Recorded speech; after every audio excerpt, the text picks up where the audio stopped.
Hello विद्यार्थी मित्रांनो, मी तुमचा एज्युकेटर अरविंद आणि तुमचं स्वागत आहे ग्लोबल ऑनलाईन या यूट्यूब चॅनलमध्ये।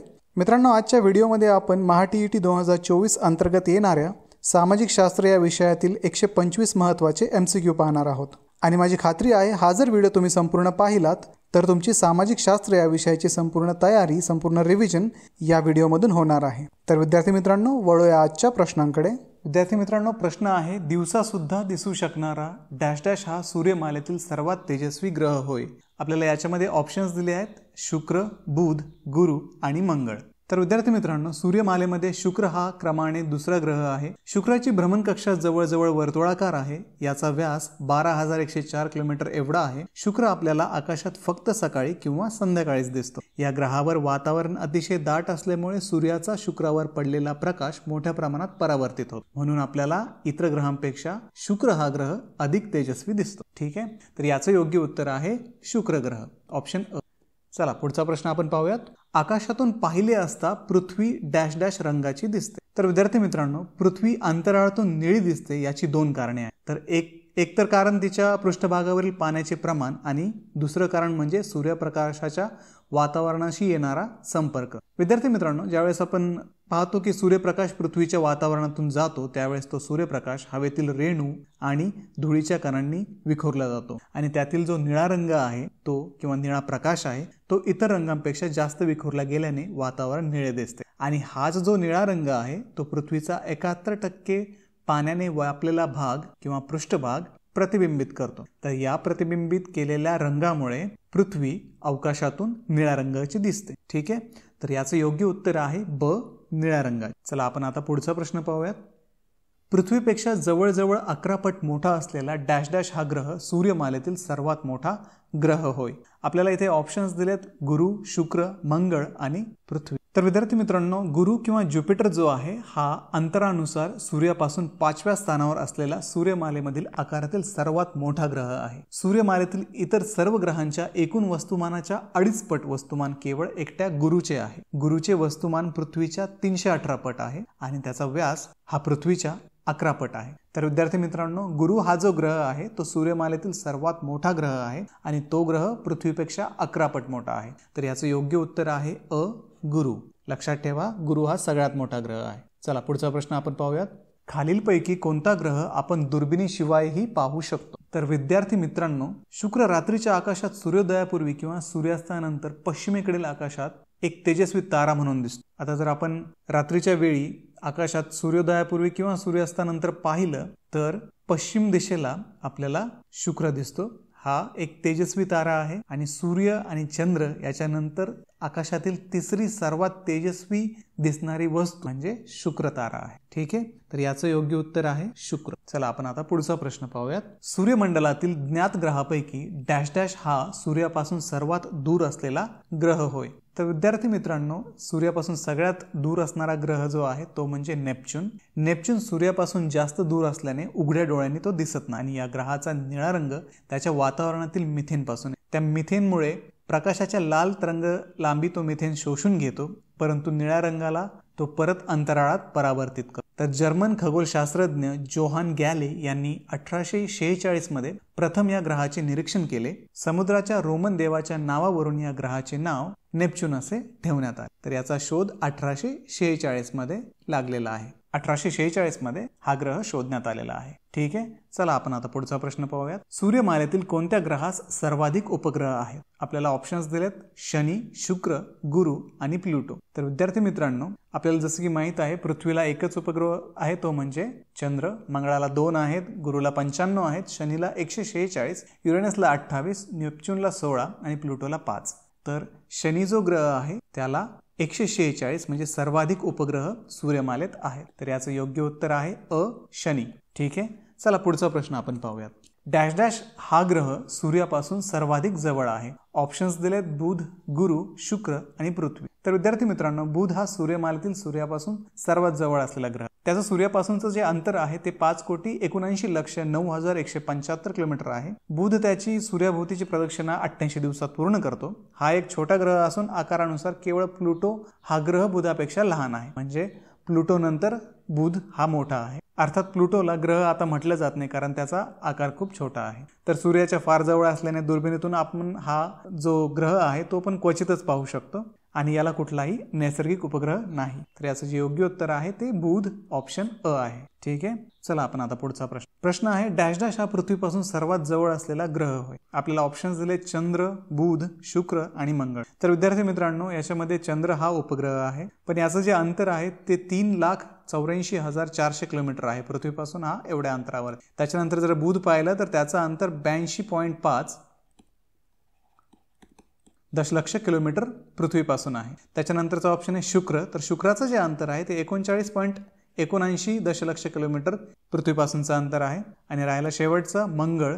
त्याचं जे अंतर आहे ते 55.65 दशलक्ष किलोमीटर पृथ्वीपासून अंतर आहे. तर याच्यामध्ये सगळ्यात जे जवळचं अंतर आहे ग्रहाचं, हा उपग्रह आहे, हा आपल्याला कन्सिडर करता येणार नाही. ग्रहामध्ये शुक्र हा पृथ्वीच्या सगळ्यात जवळचा ग्रह आहे. ठीक आहे. चला आपण पुढचा प्रश्न, डॅश डॅश या ग्रहाभोवती असलेली कडी हे त्याचे वैशिष्ट्य आहे. तर विद्यार्थी मित्रांनो, आपल्याला माहित आहे की एकच असा ग्रह आहे की त्याच्या भोवती आपल्याला कडी माहित आहे, तो म्हणजे शनी ग्रह. तर शनी हा सूर्यमालेतील आकारमानाने दुसऱ्या क्रमांकाचा मोठा ग्रह आहे. शनी भोवती बर्फ आणि अंतरिक्ष कचऱ्यापासून बनलेली कडी आहे. हा जर शनी असेल तर त्याच्या भोवती एक कडी बनलेली आहे. तर ती कडी जी बनली आहे ती अंतरिक्षमधला कचरा आणि बर्फ याच्यापासून बनलेली. हा ग्रह गुरुपेक्षा लहान असला तरी याच्या भोवती असलेल्या देखण्या कड्यामुळे हा अधिक प्रसिद्ध आहे. ज्योतिषशास्त्रामध्ये पण खूप प्रसिद्ध आहे आणि युजली पण शनी हा सगळ्यात जास्त प्रसिद्ध ग्रह आहे. तर याचं जे योग्य उत्तर आहे ते ड, शनी हे आहे. ठीक आहे. चला आता आपण पुढचा प्रश्न पाहूया. खालीलपैकी कोणत्या ग्रहास अथवा बटुग्रहास 2 उपग्रह आहेत. तर याच्यामध्ये आपल्याला ऑप्शन्स दिलेत बुध, शुक्र आणि प्लुटो. तर बुध आणि शुक्र यांना उपग्रह नाहीत. प्लुटोला 5 उपग्रह आहेत आणि मंगळ या ग्रहाला 2 उपग्रह आहेत. तर मंगळाला फोबोस आणि डेमोस असे 2 उपग्रह आहेत. फोबोस हा मोठा आहे. आता याच्यामध्ये हा जो मोठा आहे तो फोबोस आहे आणि छोटा जो आहे तो डेमोस आहे. हा डेमोस. त्याच्यानंतर डेमोस हा लहान आहे आणि तो दर 30 तासांनी मंगळाभोवती. हा जो फोबोस आहे तो दिवसातून 3 वेळेस मंगळाभोवती प्रदक्षिणा घालतो. हा 30 तासातून एकदा आणि हा दिवसातून 3 वेळेस मंगळाभोवती प्रदक्षिणा घालतो. त्याचे योग्य उत्तर मंगळ हे आहे. ठीक आहे. चला आता आपण पुढचा प्रश्न पाहूयात. नेहमी ठराविक ठिकाणी व ठराविक उंचीवर दिसणारा तारा डॅश डॅश आहे. आपल्याला ऑप्शन्स दिले याच्यामध्ये ध्रुव, व्याध, नेपच्यून आणि शुक्र. तर विद्यार्थी मित्रांनो, संध्याकाळच्या वेळेस आपण जर उत्तरेकडे पाहिलं तर नेहमी आपल्याला उत्तरेमध्ये एका ठिकाणी एक तारा रोज एकाच पोझिशनला दिसतो. तो जो आहे त्याला आपण ध्रुव तारा म्हणतो. ध्रुव तारा हा पृथ्वीच्या अगदी अक्षावर असल्याने तो उत्तरेकडे नेहमी एकाच जागी स्थिर दिसतो. सहजासहजी त्याला ओळखणे जमणार नाही, परंतु सप्तर्षी तारकाच्या समूहाच्या मदतीने ध्रुव तारा आपण ओळखू शकतो. आता हे सप्तर्षी आपल्याला ओळखायला येतात आकाशामध्ये. सप्तर्षीच्या रेफरन्स घेऊन आपण त्या ध्रुव ताऱ्याला किंवा त्या पोल स्टारला शोधू शकतो. मी आज संध्याकाळी ट्राय करू शकता ध्रुव तारा आकाशामध्ये शोधण्याचं. ठीक आहे.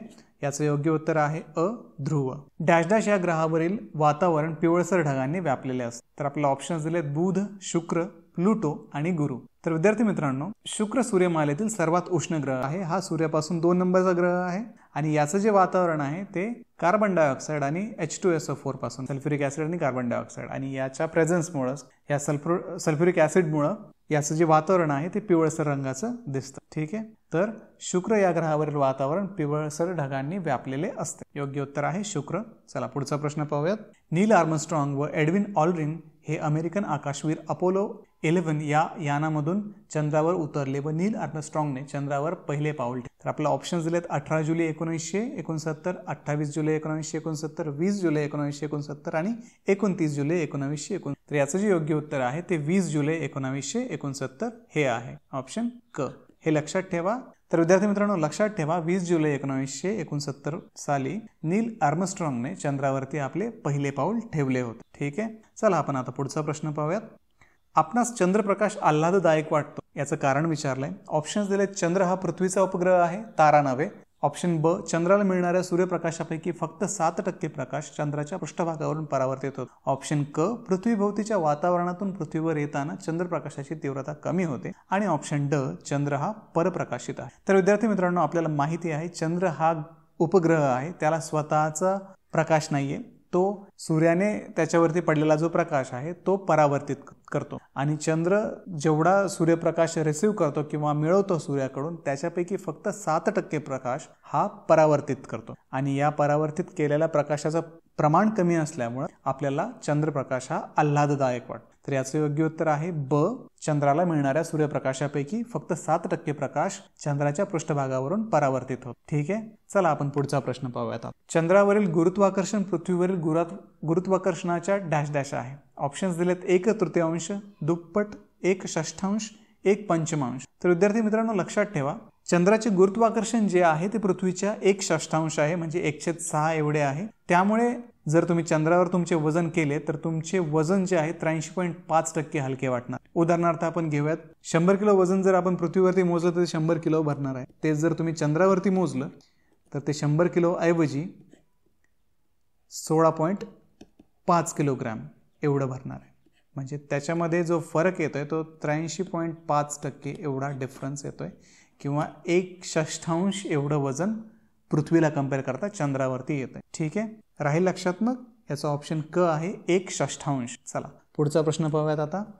चंद्रावरील अवकाश काळेकुट्ट दिसते, याचं कारण विचारलंय आपल्याला. आता जसं आपण पृथ्वीवरती पाहिलं होतं की ज्यावेळेस सूर्यप्रकाश पृथ्वीवरती येतो, पृथ्वीवरती येताना पृथ्वीभोवती जे वातावरण आहे त्या वातावरणातून ज्यावेळेस सूर्यप्रकाश ट्रॅव्हल करतो त्यावेळेस वातावरणातील हवेमध्ये असणारे रेणू आणि धुळीचे कण जे आहेत त्याच्यावरती सूर्यप्रकाश आदळून त्याचं विकिरण होतं, आणि विकिरणामध्ये निळा प्रकाश जो आहे तो सर्वत्र विखुरला जातो, आणि त्या निळ्या प्रकाशामुळं किंवा त्या निळ्या रंगामुळं आपल्याला अवकाश हे निळ्या रंगाचे दिसते. ठीक आहे, तर मग चंद्रावरती जर आपण पाहिलं तर तिथे वातावरण नावाची कुठलीही गोष्ट नाहीये, तिथे हवा नाहीये. ज्यावेळेस आपण चंद्राचा अवकाश पाहतो त्यावेळेस ते काळकुट्ट दिसतं, कारण चंद्रावरती वातावरण नाहीये. तर याचं योग्य उत्तर आहे ब.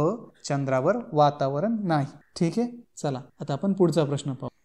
चंद्राचा फक्त डॅश डॅश पृष्ठभागच पृथ्वीवरून दिसू शकतो. तर विद्यार्थी मित्रांनो आपल्याला माहिती आहे की चंद्र पृथ्वीभोवती फिरतो आणि त्याच गतीने तो अक्षावरती पण फिरतो. या समकालीन परिभ्रमणाचा जो परिणाम आहे त्याच्यामुळे आपल्याला फक्त चंद्राची एकच बाजू नेहमी दिसते. नेहमी एकच बाजू चंद्राची पृथ्वीकडे असते, म्हणून आपण नेहमी त्याची एकच बाजू पाहू शकतो. पण चंद्र महिन्याच्या कालावधीमध्ये काय होतं, काही वेळेस तो किंचित डोलावतो किंवा डोलतो त्याच्या अक्षावरती एका साईडवरून दुसऱ्या साईडवरती, आणि याच्यामुळे काय होतं थोडासा अजून भाग आपल्याला चंद्राचा पाहायला मिळतो. तर आपण जर पाहिलं तर आपला जवळजवळ 59% चंद्राचा भाग हा आपण पाहू शकतो. तर याचं योग्य उत्तर आहे ब.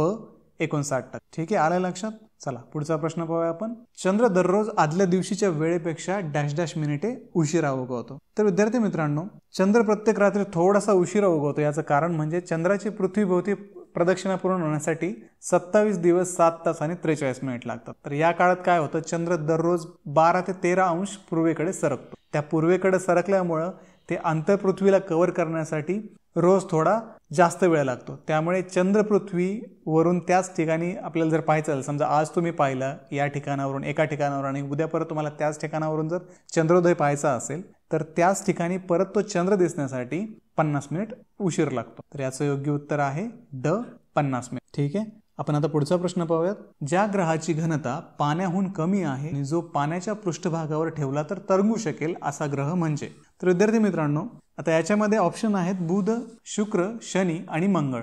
तर शनी हा जो ग्रह आहे तो पाण्यावर तरंगू शकतो. तर याचं कारण जर पाहिलं तर त्याची घनता पाण्यापेक्षा कमी आहे. आपल्याला माहिती आहे ज्या पदार्थाची घनता पाण्यापेक्षा कमी असेल ते पाण्यावरती तरंगणार आहे, ज्या पदार्थाची घनता पाण्यापेक्षा जास्त असणार आहे तो पाण्याखाली बुडणार आहे. तर शनी जो आहे त्याची घनता किती आहे, जवळजवळ ती 0.687 एवढी शनीची घनता आहे. आणि शनी हा मुख्यत्वे करून हायड्रोजन आणि हेलियम या 2 हलक्या वायूंनी बनलेला आहे. आणि आपल्या सूर्यमालेतील एकमेव शनी ग्रह असा आहे की जो पाण्यापेक्षा कमी घन आहे आणि त्याच्यामुळे तो पाण्यावरती तरंगू शकतो. मेन त्याचं जे कारण आहे तो बनलाय तो हायड्रोजन आणि हेलियममुळे. हे दोन्ही पण वायू आहे, वायूंची घनता कमी असते त्यामुळे त्या ग्रहाची किंवा शनीची घनता ही कमी आहे. तर याचं योग्य उत्तर आहे शनी, ऑप्शन क. चला आपण पुढचा प्रश्न. आकाशातून पाहिले असता पृथ्वी निळ्या रंगाची दिसते. याचं कारण विचारलंय आपल्याला. ऑप्शन दिलेत पृथ्वी निळसर रंगाची आहे, पृथ्वीचा 29% भूभाग भूखंडाने व्यापलेला आहे, पृथ्वीचा 71% भूभाग जलव्याप्त आहे आणि पृथ्वीभोवती निळ्या रंगाचे वातावरण आहे. तर आपण मागच्या याच्यामध्ये पाहिला होता त्याच प्रकारचा हा प्रश्न आहे.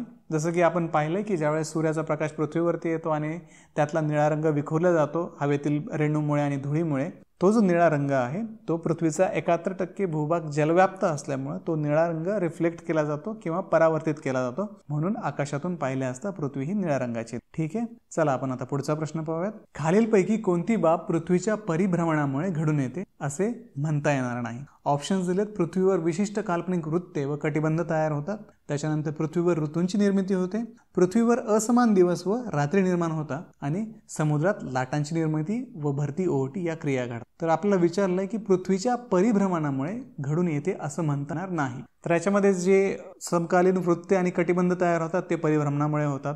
ऋतूंची निर्मिती पण परिभ्रमणामुळे होते. असमान दिवस आणि रात्री पण परिभ्रमणामुळे निर्माण होतात. पण जी लाटांची निर्मिती आणि भरती ओहोटी या क्रिया आहेत त्या परिभ्रमणामुळे घडत नाहीत.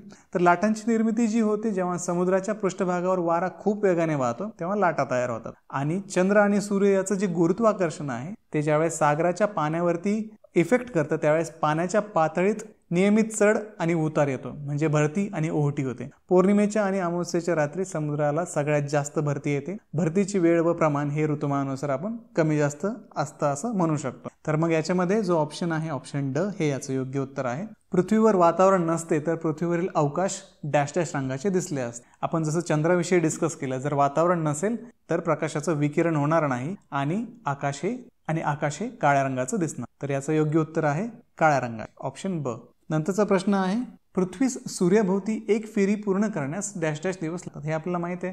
पृथ्वीला सूर्याभोवती एक फेरी पूर्ण करण्यासाठी 365.24 दिवस लागतात. त्यालाच एक वर्ष असं आपण म्हणतो. ठीक आहे, चला पुढचा प्रश्न पाहूयात. दिवस व रात्र यांचे अखंड चक्र पृथ्वीच्या डॅश डॅशमुळे चालू राहते. ऑप्शन्स दिलेत परिभ्रमण, परिवलन, प्रत्यावर्तन, केंद्रोत्सारी प्रेरणा. तर विद्यार्थी मित्रांनो, पृथ्वी दर 24 तासांनी एकदा आपल्या अक्षाभोवती फिरते आणि 365 दिवसांनी ती एकदा सूर्याभोवती फिरते. स्वतःच्या अक्षाभोवती फिरणाऱ्याला आपण परिवलन म्हणतो आणि सूर्याभोवती फिरणाऱ्याला आपण परिभ्रमण म्हणतो. पृथ्वीच्या परिवलनामुळे आपण दिवस आणि रात्र अनुभवतो. तर मग दिवस आणि रात्र याचं जे अखंड चक्र आहे ते परिवलन क्रियेमुळे आपल्याला पाहायला मिळतं. म्हणून ऑप्शन ब याचं योग्य उत्तर आहे. ठीक आहे, चला आपण पुढचा प्रश्न पाहूयात आता.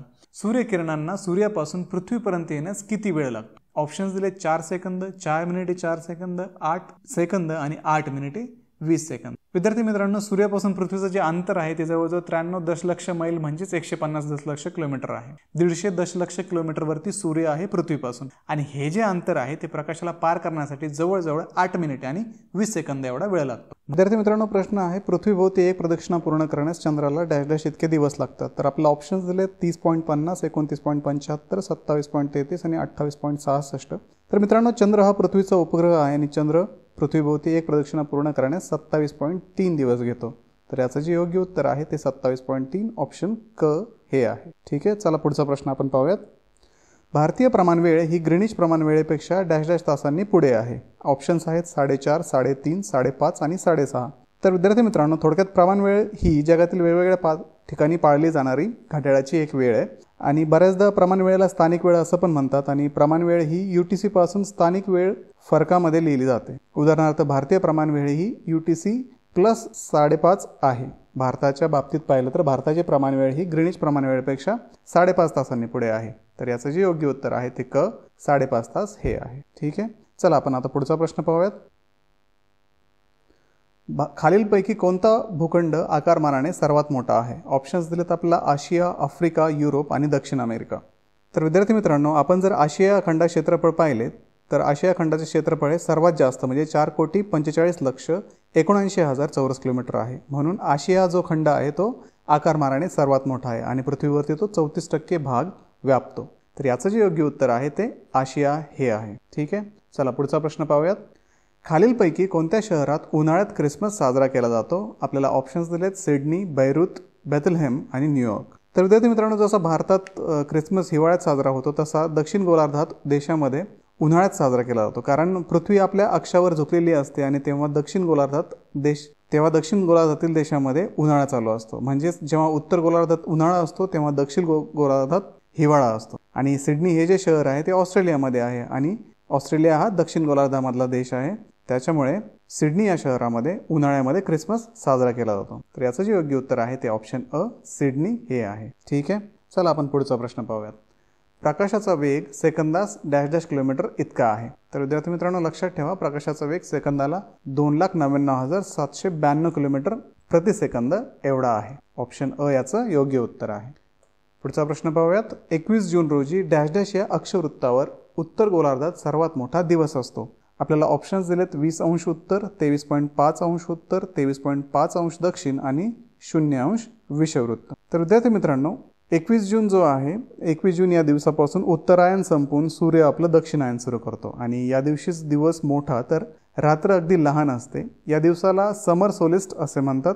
21 जून या दिवशी सूर्य पृथ्वीच्या उत्तर ध्रुवावरती असतो. या दिवशी सूर्य कर्कवृत्तात थेट डोक्यावर येतो आणि त्यामुळे पृथ्वीवर या दिवशी सर्वाधिक वेळ प्रकाश असतो. तर याचं योग्य उत्तर आहे 23.5 अंश म्हणजेच उत्तर कर्कवृत्त.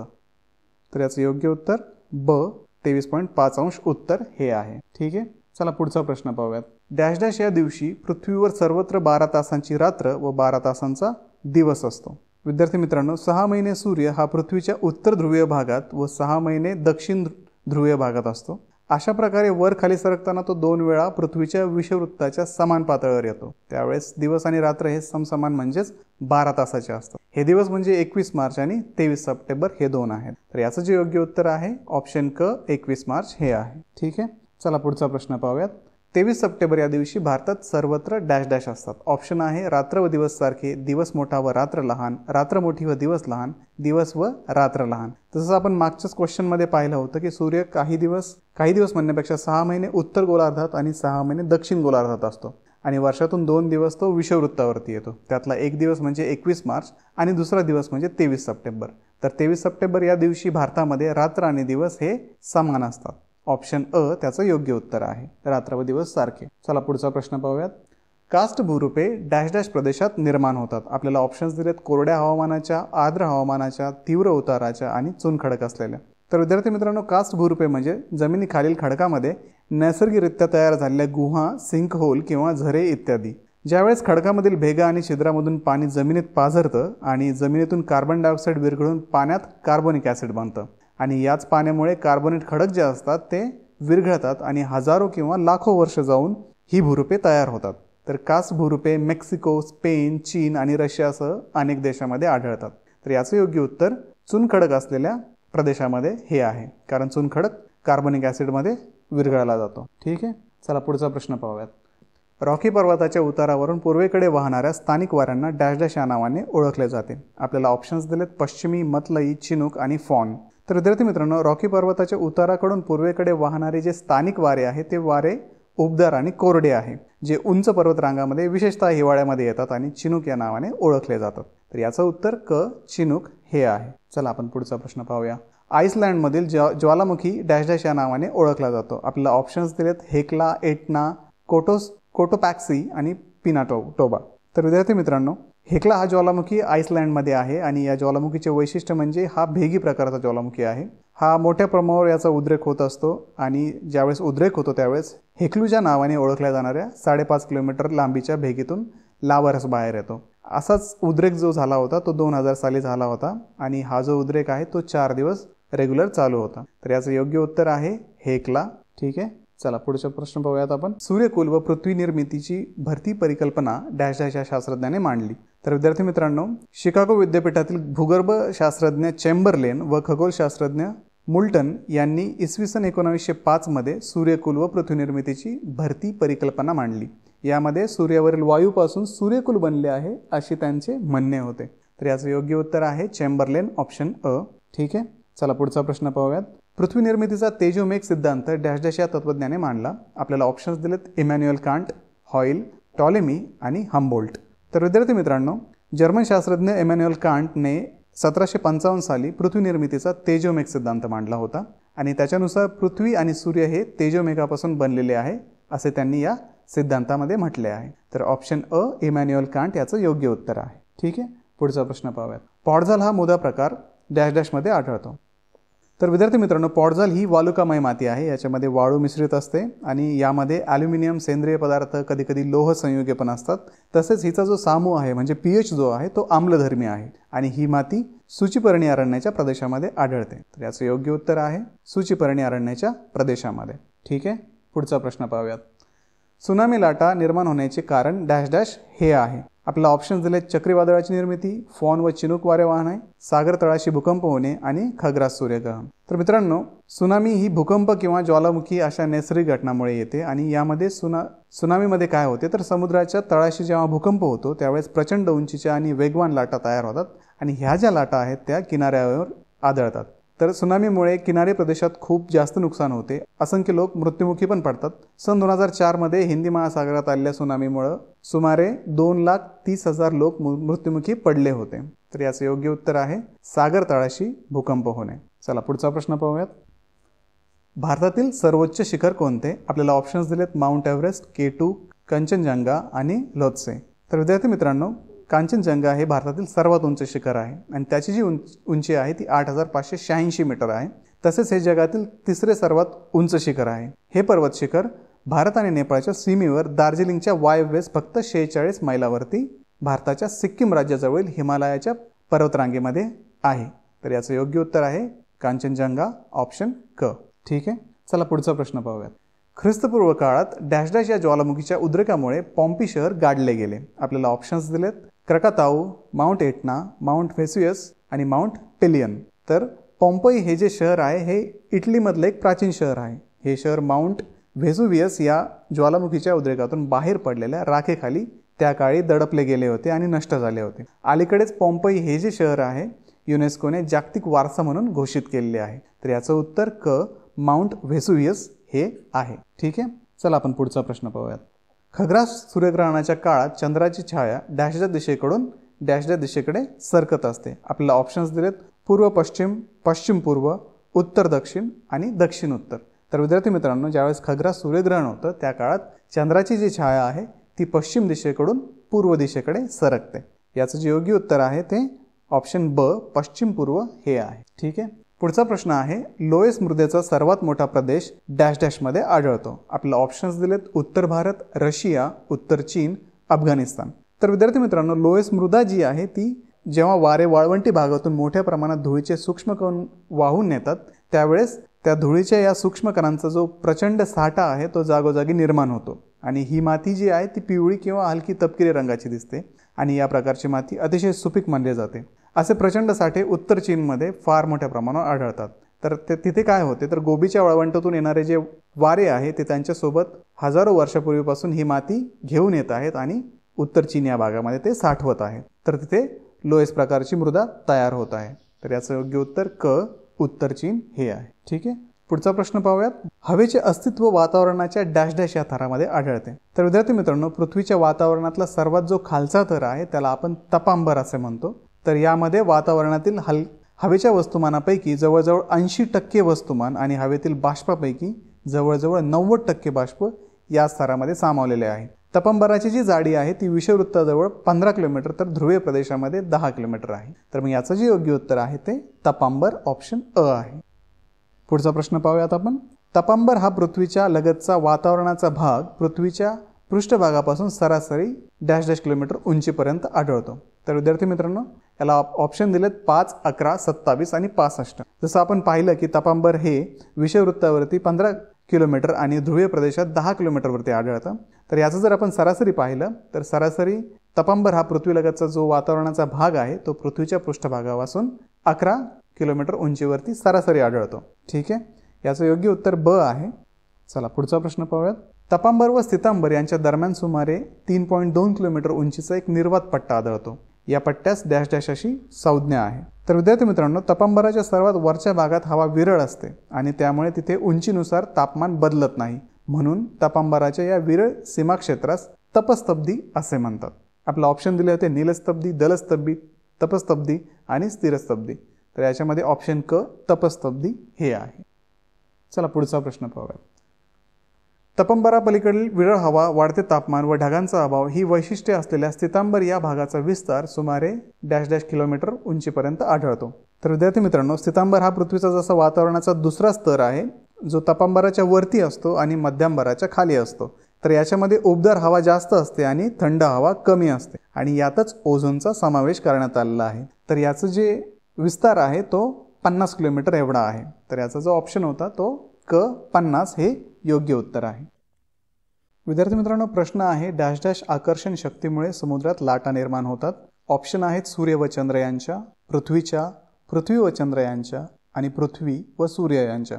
विद्यार्थी मित्रांनो, आपल्याला माहिती आहे की सूर्य व चंद्र यांच्याची यांच्यामध्ये असणारी जी गुरुत्वाकर्षण शक्ती आहे त्या गुरुत्वाकर्षणाच्या शक्तीमुळे पृथ्वीवरती वेगवेगळे बदल घडत असतात आणि यांच्याच या गुरुत्वाकर्षणामुळे समुद्रामध्ये लाटांची पण निर्मिती होते. तर याचं योग्य उत्तर आहे सूर्य आणि चंद्र, ऑप्शन अ. चला पुढचा प्रश्न पाहूयात. दोन्ही ध्रुवापासून समान अंतरावर असलेले अक्षवृत्त डॅश डॅश हे होय. तर आपल्याला जसं माहिती आहे की पृथ्वीवरती विषुववृत्त हे एक वृत्त आहे. तर विषुववृत्त हे पृथ्वीच्या मध्यावरती आहे आणि त्याचं जे अंतर आहे ते दोन्ही ध्रुवापासून एकदम समान आहे, म्हणून विषुववृत्त हे दोन्ही ध्रुवापासून समान अंतरावरती आहे. चला पुढचा प्रश्न पाहूयात. डॅश डॅश हे सर्वात मोठे अक्षवृत्त होय. जसं की आपण मागच्याच क्वेश्चनमध्ये पाहिलं होतं की विषुववृत्त हे दोन्ही ध्रुवापासून समान अंतरावरती आहे आणि ते पृथ्वीच्या मध्यावरती स्थित आहे. जसं की आपल्याला माहिती आहे की पृथ्वीचा जो मध्यावरती परिघ आहे तो खूप जास्त आहे, तोच परिघ ध्रुवावरती कमी आहे, म्हणून विषुववृत्त जे आहे ते सर्वात मोठे अक्षवृत्त आहे. याचं योग्य उत्तर आहे क, विषुववृत्त. पुढचा प्रश्न आहे. सुप्रसिद्ध शास्त्रज्ञ हॉकिंग यांचे डॅश डॅश या विषयावरील संशोधन जगप्रसिद्ध आहे. तर विद्यार्थी मित्रांनो, स्टीफन हॉकिंग यांनी कृष्णविवर याच्यावरती आपलं संशोधन केलं होतं. तर कृष्णविवर म्हणजे काही ताऱ्यांची जी शेवटची स्थिती असते त्याला कृष्णविवर असे म्हणतात. ज्यावेळेस तारे त्यांच्या आयुष्याच्या शेवटी आकुंचन पावतात आणि त्यानंतर ते कृष्णविवरात रूपांतरित होतात. अशा कृष्णविवरांचे जे गुरुत्वाकर्षण असते ते खूप जास्त असते आणि अशा कृष्णविवरामधून प्रकाश देखील सुटू शकत नाही. तर स्टीफन हॉकिंग जे होते यांनी कृष्णविवरांवरती अभ्यास केला आणि आपलं संशोधन मांडलं. तर याचं योग्य उत्तर आहे ड, कृष्णविवर. चला पुढचा प्रश्न पाहूयात. सर्व भूखंडे मिळून पृथ्वी पृष्ठाचा डॅश डॅश टक्के भाग जमिनीने व्यापलेला आहे. विद्यार्थी मित्रांनो, पृथ्वी पृष्ठाचा 29% भाग जो आहे तो जमिनीने व्यापलेला आहे आणि 71% भाग हा महासागरांनी व्यापलेला आहे. तर याचं योग्य उत्तर अ, 29% हे आहे. पुढचा प्रश्न आहे. पृथ्वीवरील सलग अशा भूभागास डॅश डॅश असे म्हणतात. आपल्याला ऑप्शन्स दिलेत गोलार्ध, भूखंड, विषुववृत्त आणि ध्रुव. तर विद्यार्थी मित्रांनो, याचं जे योग्य उत्तर असणार आहे ते भूखंड आहे. पृथ्वीवरील सलग अशा भूभागास भूखंड असे म्हणतात. ठीक आहे. पुढचा प्रश्न पाहूयात. खालीलपैकी कोणत्या गटातील ग्रहांना उपग्रह नाहीत? विद्यार्थी मित्रांनो, आपण पहिल्याच लेक्चरमध्ये पाहिलं होतं की पृथ्वीला 1 नैसर्गिक उपग्रह आहे, मंगळाला 2 आहेत, गुरुला 95 आहेत, नेपच्यूनला 16 आहेत, शनीला 146 आहेत. तर आपल्याला इथं दिलेल्यापैकी बुध आणि शुक्र ह्या ग्रहांना उपग्रह नाहीत. तर याचं योग्य उत्तर अ हे आहे. पुढचा प्रश्न पाहूयात. समुद्रमार्गे आफ्रिकेला वळसा घालताना लागणारे भूशिब डॅश डॅश होय. ऑप्शन्स आहेत Panama, Cape of Good Hope, Palk आणि मलाक्का. तर विद्यार्थी मित्रांनो, याचं जे योग्य उत्तर आहे ते Cape of Good Hope, option ब हे आहे. चला पुढचा प्रश्न पाहूयात. अरबी समुद्र व बंगालचा उपसागर हे एका दृष्टीने डॅश डॅश या महासागराचेच भाग आहेत. आपण भारताचा नकाशा पाहिलेला आहे, त्याच्यामध्ये एका बाजूला बंगालचा उपसागर आणि दुसऱ्या बाजूला अरबी समुद्र आहे. तेच आपण खालच्या बाजूला जर पाहिलं तर हिंदी महासागर आहे. तर हे सगळे महासागर किंवा हे उपसागर ह्या महासागराला कनेक्टेड आहे. तर आपण असं म्हणू शकतो की अरबी समुद्र व बंगालचा उपसागर हे एका दृष्टीने हिंदी महासागराचेच भाग आहेत. ठीक आहे. चला पुढचा प्रश्न पाहूयात. पृथ्वीच्या मध्यभोवतालच्या भागास पृथ्वीचा गाभा किंवा अंतर्भाग असे म्हणतात. या गाभ्याची त्रिज्या सुमारे डॅश डॅश किलोमीटर इतकी आहे. तर विद्यार्थी मित्रांनो, पृथ्वीचा जो गाभा आहे तो लोखंड, सल्फर आणि निकेल यांच्या स्थायी रूपापासून एक बनलेला गोळा आहे आणि त्याची त्रिज्या सुमारे 3475 किलोमीटर एवढी आहे. तर याचं योग्य उत्तर आहे ऑप्शन ब, 3475. चला पुढचा प्रश्न पाहूयात. पृथ्वीच्या गाभ्याभोवतालच्या 2980 किलोमीटर जाडीच्या थरास डॅश डॅश असे म्हणतात. आपल्याला ऑप्शन्स दिलेत शिलावरण, बाष्पावरण, मध्यावरण आणि जलावरण. तर विद्यार्थी मित्रांनो, जो मध्यावरण आहे तो पृथ्वीच्या भोवतालचा 2980 म्हणजे पृथ्वीच्या गाभ्याभोवतालचा 2980 किलोमीटरचा जाड थर आहे. हा जो थर आहे तो बनलाय लिक्विड लोह, गंधक आणि निकेल यांच्यापासून. तर याचं योग्य उत्तर असणार आहे क, मध्यावरण. चला पुढचा प्रश्न पाहूयात. सिलिका व ॲल्युमिनियम यांच्यासारख्या हलक्या मूलद्रव्यांच्या संयुगाने बनलेल्या भूकवचाच्या किंवा शिलावरणाच्या थरास खालीलपैकी कोणती संज्ञा आहे? आपल्याला ऑप्शन्स दिलेत सियाल, सायमा, निफे आणि वातावरण.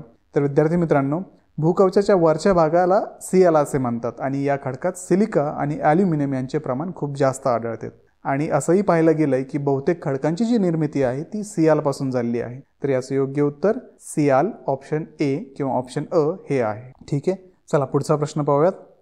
सिलिका व मॅग्नेशियम या मूलद्रव्यापासून बनलेला डॅश डॅश हा भूकवचाचा थर आपणास सागरी तळाशी आढळतो.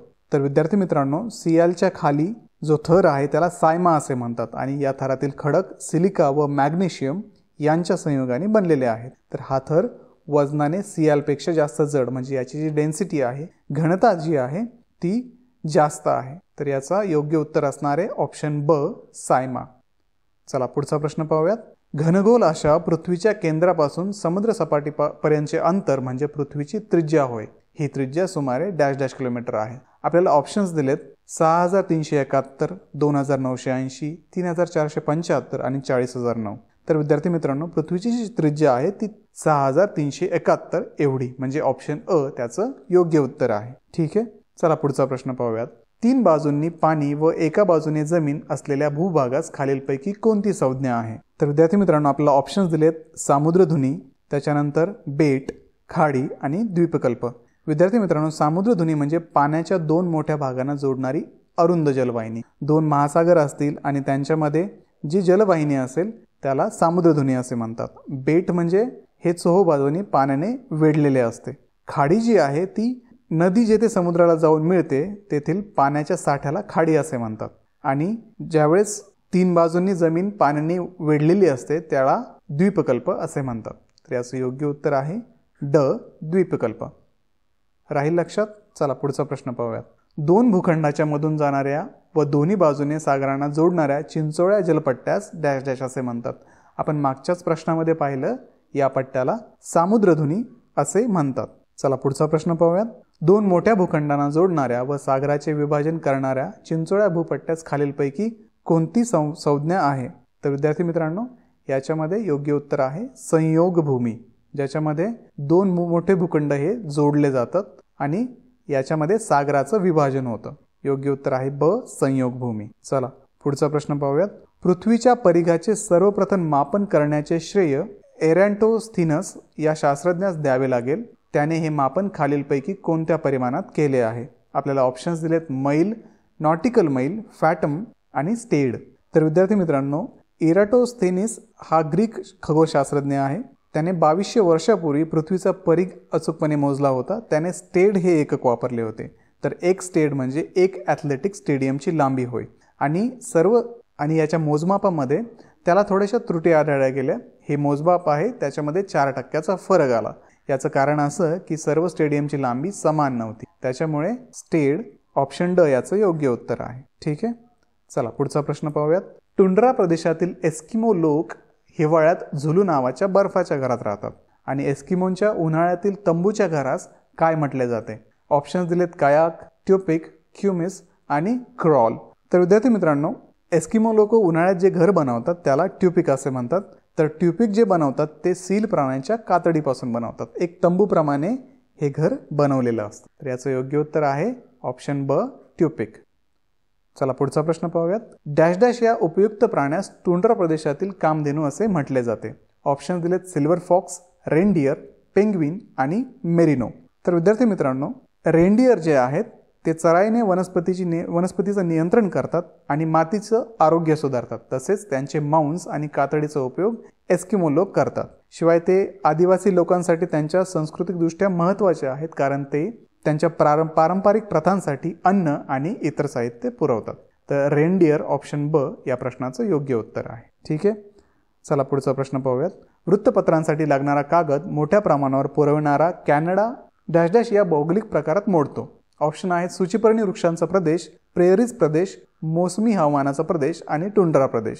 तर विद्यार्थी मित्रांनो, कॅनडामध्ये कागद पुरवण्यासाठी क्वेबेक प्रदेश सगळ्यात प्रसिद्ध आहे आणि क्वेबेक हा कागद आणि पेपर उत्पादनात देशातील मुख्य उत्पादक आहे. कागद उत्पादनासाठी काळा स्प्रूस आणि हेमलॉक या झाडांचा वापर इथे केला जातो. तर या प्रश्नाचं योग्य उत्तर आहे सूचीपर्णी वृक्षांचा प्रदेश ऑप्शन अ. पुढचा प्रश्न आहे. टुंड्रासारख्या बर्फाळ प्रदेशात वापरल्या जाणाऱ्या घसरगाडीस काय म्हटले जाते? टुंड्रामध्ये आपल्याला माहिती आहे बर्फाळ प्रदेश आहे आणि अशा बर्फाळ प्रदेशामध्ये स्लेज ह्या घसरगाडीचा उपयोग केला जातो. ऑप्शन ब स्लेज याचं योग्य उत्तर आहे. चला पुढचा प्रश्न पाहूयात. ऑस्ट्रेलियातील डाउन्स या गवताळ प्रदेशात मेंढपाळीचा धंदा भरभराटीस आलेला आहे. तेथे मुख्यत्वे डॅश डॅश या जातीच्या भरपूर लोकर देणाऱ्या मेंढ्या पाळल्या जातात. आपल्याला ऑप्शन दिलेत मेरिनो, गॉथशो, अल्पाईन आणि सानेन.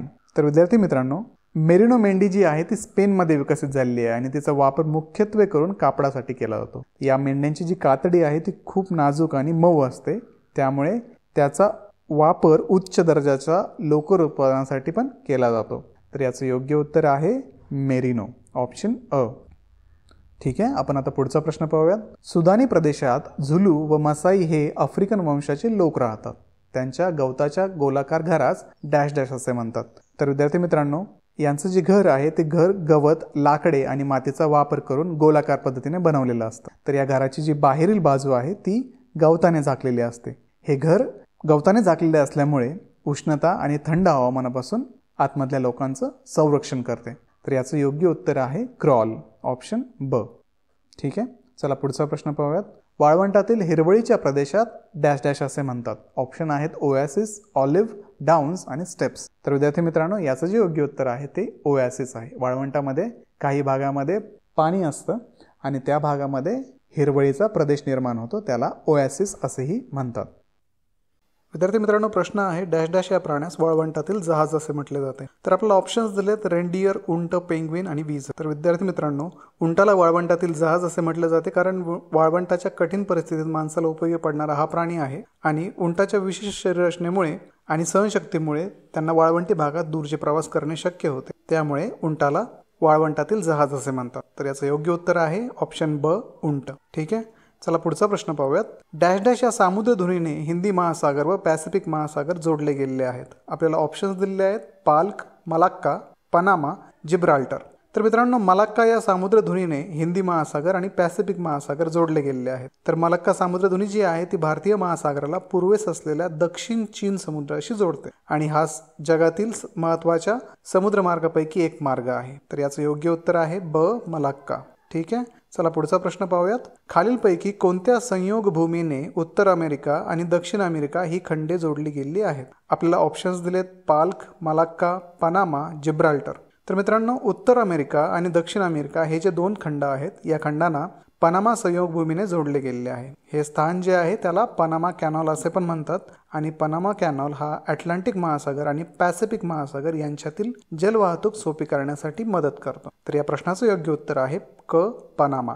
पुढचा प्रश्न पाहूयात. डॅश डॅश नावाच्या महासागराचा तळ उचलला गेल्यामुळे हिमालय व आल्प्स हे घडीचे पर्वत तयार झाले आहेत. आपल्याला ऑप्शन्स दिलेत टेथिस, प्रशांत, आर्क्टिक, अटलांटिक. तर मित्रांनो, टेथिस महासागर नावाचा जो महासागर आहे त्याचा तळ उचलल्या गेल्यामुळे हिमालय व आल्प्स हे घडीचे पर्वत तयार झाले आहे. तर हे जे झालंय ते टेक्टोनिक प्लेट्सच्या हालचालीमुळे समुद्राचा तळ वर उचलला गेला आणि त्याच्यामुळे हिमालय व आल्प्स हे घडीचे दोन पर्वत तयार झाले. तर या प्रश्नाचं योग्य उत्तर आहे अ, टेथिस.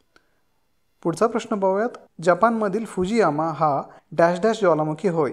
आपल्याला ऑप्शन्स दिलेत जागृत, निद्रिस्त, मृत आणि प्रशांत. तर मित्रांनो, जपानमधील फुजियामा हा निद्रिस्त ज्वालामुखी आहे, परंतु भविष्यात हा पुन्हा सक्रिय होण्याची शक्यता आहे. फुजियामा जो शेवटी उद्रेक झाला होता तो 1707 मध्ये झाला होता आणि त्यानंतर तो निद्रिस्त अवस्थेतच आहे. ठीक आहे, या प्रश्नाचं योग्य उत्तर आहे ब, निद्रिस्त. चला पुढचा प्रश्न पाहूयात. मॉट पोपा हा ज्वालामुखी खालीलपैकी कोणत्या देशात आहे? आपल्याला ऑप्शन्स दिलेत जपान, इटली, चीन आणि म्यानमार. तर विद्यार्थी मित्रांनो, मॉट पोपा हा मृत प्रकारचा ज्वालामुखी आहे आणि हा इटली या देशामध्ये आहे. तर या प्रश्नाचं योग्य उत्तर आहे ब, इटली. चला पुढचा प्रश्न पाहूयात. खालीलपैकी कोणता ज्वालामुखी जागृत ज्वालामुखी या प्रकारात मोडत नाही? आपल्याला ऑप्शन दिलेत Stromboli, Italy, Fujiyama, Japan, Mount Etna, Sicily, Krakatoa, Indonesia. तर विद्यार्थी मित्रांनो, जपानमधील हा जो फुजियामा हा ज्वालामुखी आहे तो सध्या निद्रिस्त अवस्थेमध्ये आहे. तर मग या प्रश्नाचं योग्य उत्तर असणार आहे ऑप्शन ब, फुजियामा, जपान. ठीक आहे, चला पुढचा प्रश्न पाहूयात. व्हेसुव्हियस हा प्रसिद्ध ज्वालामुखी खालीलपैकी कोणत्या देशात आहे? आपल्याला ऑप्शन्स दिलेत जपान, सिसिली, इंडोनेशिया आणि इटली. तर व्हेसुव्हियस हा प्रसिद्ध ज्वालामुखी इटली या देशातील नेपल्सच्या खाडीमध्ये आहे आणि इतिहासात यामध्ये अनेक महत्त्वाचे उद्रेक पण झालेले आहेत. विद्यार्थी मित्रांनो, विशेषतः जर आपण पाहिलं तर ख्रिस्तपूर्व 79 मध्ये पोम्पोई शहरावर झालेल्या उद्रेकात हे शहर पूर्णपणे उद्ध्वस्त झाले होते. तर व्हेसुव्हियस हा जो ज्वालामुखी आहे तो इटली या देशामध्ये आहे. तर याचं योग्य उत्तर आहे ड, इटली. पुढचा प्रश्न पाहूयात. द्वीपकल्पांच्या अत्यंत निमुळत्या टोकास भूशिर असे म्हणतात. अशा भूशिराचे भारतातील उदाहरण म्हणजे डॅश डॅश. तर विद्यार्थी मित्रांनो, ऑप्शन्स आहेत कांचनजंगा, कन्याकुमारी, थिरुवनंतपुरम आणि मुंबई. तर विद्यार्थी मित्रांनो, याचं जे योग्य उत्तर आहे ते कन्याकुमारी आहे. तर थोडक्यात द्वीपकल्प म्हणजे एक असा भाग की ज्याच्या तिन्ही बाजूने पाणी असते आणि त्याच्या निमुळत्या टोकाला भुशीर असे म्हणतात. तर भारतामधील भुशिराचे एक्झाम्पल आहे कन्याकुमारी. ऑप्शन ब. पुढचा प्रश्न पाहूयात. मरियाना ही जगातील सर्वात खोल गर्ता डॅश डॅश या महासागरात आहे. आपल्याला ऑप्शन्स दिलेत पॅसिफिक, अटलांटिक, आर्क्टिक आणि हिंदी. तर विद्यार्थी मित्रांनो, मरियाना गर्ता हा जगातील सर्वात खोल समुद्री गर्ता आहे जी पश्चिम पॅसिफिक महासागरात आहे. याचं जे लोकेशन आहे ते पश्चिम पॅसिफिक महासागर आहे आणि याची जी लांबी आहे ती सुमारे 2550 किलोमीटर आहे आणि सरासरी रुंदी ही 69 किलोमीटर आहे. यामध्ये सर्वात खोल जो भाग आहे तो म्हणजे चॅलेंजर डीप आणि त्याची खोली 10,984 मीटर पर्यंत आहे. ठीक आहे, तर या प्रश्नाचं योग्य उत्तर आहे अ, पॅसिफिक. पुढचा प्रश्न पाहूयात. खालीलपैकी कोणती गर्ता हिंदी महासागरात आहे. आपल्याला ऑप्शन्स दिलेत टोंगा, मरियाना, सुंदा आणि जपानी. तर विद्यार्थी मित्रांनो, याच्यामध्ये सुंदा गर्ता जी आहे तिला पूर्वी जावा गर्ता म्हणून पण ओळखले जात होते. तसेच पूर्व उत्तर हिंदी महासागरात ती गर्ता आहे आणि या गर्तेची लांबी सुमारे 3200 किलोमीटर आहे आणि सर्वाधिक खोली जी आहे ती 7725 मीटर आहे. ही गर्ता जावा बेटाच्या दक्षिणेकडील भागातून सुरू होते आणि सुमात्राच्या दक्षिण किनाऱ्यापर्यंत व अंदमान द्वीपापर्यंत पसरलेली आहे. तर याचं योग्य उत्तर आहे सुंदा, ऑप्शन क. पुढचा प्रश्न पाहूयात. उल्कापाषाणाच्या जमिनीवरील आपटण्यामुळे जमिनीवर प्रचंड खड्डे निर्माण होतात. महाराष्ट्रातील बुलढाणा जिल्ह्यात डॅश डॅश येथील सरोवर हे त्याचे उत्तम उदाहरण होय. आपल्याला इथे ऑप्शन्स दिलेत लोणार, सिंदखेडा राजा, देऊळगाव राजा आणि खामगाव. तर मित्रांनो, लोणार सरोवर हा महाराष्ट्र राज्यातील बुलढाणा जिल्ह्यामध्ये आहे. त्याची निर्मिती सुमारे 52,000 ते 5,70,000 वर्षापूर्वी झाली असल्याची म्हटले जाते. तर या काळामध्ये उल्कापातामुळे त्याची निर्मिती झाली आणि या सरोवराचा जो व्यास आहे तो 1.8 किलोमीटर आहे आणि त्याची खोली 150 मीटर आहे. ठीक आहे, तर याचं योग्य उत्तर आहे अ, लोणार. पुढचा प्रश्न पाहूयात. उत्तर अमेरिकेत हॉलिवूड हे निसर्गरम्य स्थळ व प्रसिद्ध चित्रपट निर्मिती केंद्र खालीलपैकी कोणत्या भौगोलिक प्रकारच्या प्रदेशात मोडते. आपल्याला ऑप्शन्स दिलेत मोसमी हवामानाचा प्रदेश, प्रेयरीचा गवताळ प्रदेश, भूमध्यसागरी हवामानाचा प्रदेश आणि स्टेप्सचा गवताळ प्रदेश. तर विद्यार्थी मित्रांनो, याचं योग्य उत्तर आहे भूमध्यसागरी हवामानाचा प्रदेश. ठीक आहे, चला पुढचा प्रश्न पाहूयात. कॉफीच्या उत्पादनात जगात आघाडीवर असलेला ब्राझील डॅश डॅश या भौगोलिक प्रकारच्या प्रदेशात येतो. आपल्याला यामध्ये ऑप्शन्स दिलेत मोसमी हवामानाचा प्रदेश, सुदानी गवताळ प्रदेश, प्रेयरीचा गवताळ प्रदेश आणि सूचीपर्णी वृक्षांच्या अरण्याचा प्रदेश. तर मित्रांनो, कॉफीच्या उत्पादनात जगात आघाडीवर असलेला ब्राझील हा सुदानी गवताळ प्रदेश या भौगोलिक प्रकारच्या प्रदेशात येतो. तर याचं योग्य उत्तर आहे ब, सुदानी गवताळ प्रदेश.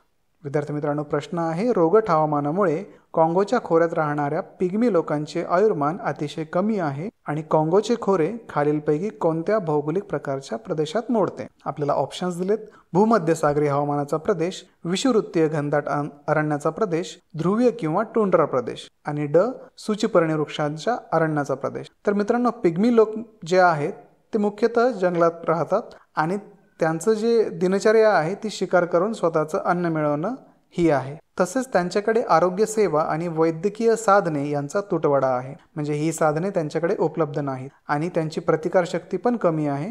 त्यामुळे त्यांना विविध रोगांचा सामना करावा लागतो. या सर्व कारणामुळे पिग्मी लोकांचे आयुर्मान हे कमी आहे. ठीक आहे, चला पुढचा प्रश्न आपण पाहूयात.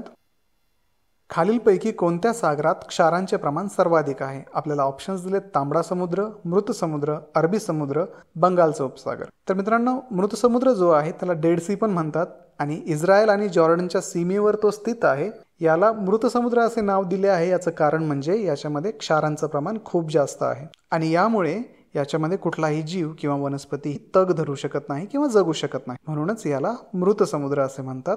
तर ऑप्शन ब हे याचं योग्य उत्तर आहे. पुढचा प्रश्न पाहूयात. प्लुटोला सूर्याभोवती एक प्रदक्षिणा पूर्ण करण्यास लागणारा कालावधी. आपल्याला ऑप्शन्स दिलेत 29.46 वर्षे, 84.66 वर्षे, 164.8 वर्षे आणि 247.7 वर्षे. तर विद्यार्थी मित्रांनो, याचं जे योग्य उत्तर आहे ते ड, 247.7 वर्ष हे आहे. प्लुटोचं अंतर सूर्यापासून खूप जास्त आहे आणि प्लुटो हा सूर्यमालेतील सगळ्यात शेवटचा ग्रह आहे. त्याच्यामुळे त्याची जी भ्रमणकक्षा आहे ती सर्वांमध्ये मोठी आहे. तर प्लुटोला सूर्याभोवती एक प्रदक्षिणा पूर्ण करण्यास त्यामुळे 247.7 वर्ष लागतात.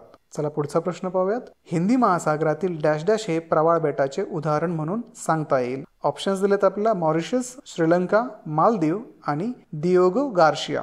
तर मित्रांनो याचं योग्य उत्तर आहे मालदीव. तर हिंदी महासागरातील मालदीव हे प्रवाळ बेटाचे उदाहरण म्हणून सांगता येईल. ऑप्शन क. ठीक आहे. पुढचा प्रश्न पाहूयात. गंगा नदी जेथे बंगालच्या उपसागरास मिळते तेथे गंगेच्या मुखाशी गाळ साचून डॅश डॅश या नावाचे बेट तयार झाले आहेत. आपल्याला ऑप्शन्स दिलेत सुंदरबन, प्रयाग, न्यू मुरे आणि कोलकाता. तर याचं योग्य उत्तर आहे क. न्यू मुरे. तर गंगा नदी जेथे बंगालच्या उपसागरास मिळते तेथे न्यू मुरे नावाचे बेट तयार झाले आहे. ठीक आहे. चला पुढचा प्रश्न पाहूयात. पाण्यात बुडालेल्या ज्वालामुखी निर्मित पर्वतरांगांच्या पाण्यावर आलेल्या पृष्ठभागास ज्वालामुखी निर्मिती बेटे म्हणून संबोधले जाते. खालीलपैकी कोणते बेट अशा प्रकारचे उदाहरण म्हणून सांगता येईल. ऑप्शन्स दिलेत श्रीलंका, इंग्लंड, मॉरिशस आणि मालदीव. तर मित्रांनो याचं जे योग्य उत्तर आहे ते क. मॉरिशस हे आहे. पुढचा प्रश्न पाहूयात. चंद्रमास हा साधारणतः डॅश डॅश कालावधीचा असतो. आपल्याला ऑप्शन्स दिलेत 30 दिवस 44 सेकंद, 29 दिवस 12 तास 44 मिनिटे, 28 दिवस 23 तास 45 मिनिटे आणि 27 दिवस 7 तास 43 मिनिट. तर याच्यामध्ये योग्य उत्तर आहे ब. 29 दिवस 12 तास 44 मिनिट. ठीक आहे. लक्षात ठेवा चंद्रमास हा साधारणतः 29 दिवस 12 तास 44 मिनिटाचा असतो. ऑप्शन ब. चला पुढचा प्रश्न पाहूयात.